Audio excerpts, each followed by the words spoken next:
Ma recette de quiche au saumon et au poireau, mais reste ici, même si t'aimes pas le poireau, je te promets que tu vas aimer car moi j'aimais pas ça du tout et dans cette recette on le sent pas, c'est trop bien. Je commence par faire mon appareil à quiche, donc je viens prendre 3 œufs et les fouetter. Ensuite je viens mettre, on va dire 20 centilitres de crème liquide. Et après, bien sûr, on va venir assaisonner, donc sel, poivre, vous pouvez mettre autre chose si jamais vous préférez mettre des herbes, etc.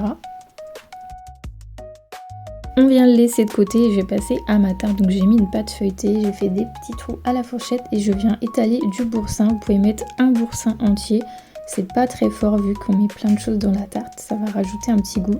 Je viens prendre du saumon qui n'est pas cuit et je viens le mettre en petites tranches. J'ai mis 4 morceaux au total car c'est pour 4 personnes, donc j'assaisonne également à cette étape de la recette.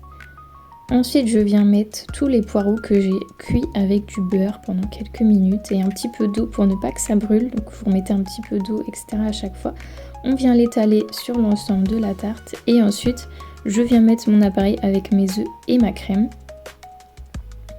On va bien répartir le tout.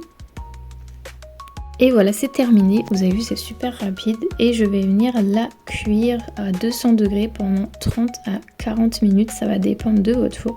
Regardez, elle a cuit, elle était toute gonflée, donc ça bougeait comme ça. Je trouvais ça trop rigolo.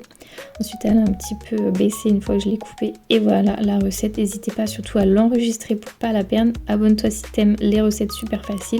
Et laisse-moi un j'aime si t'as aimé la recette.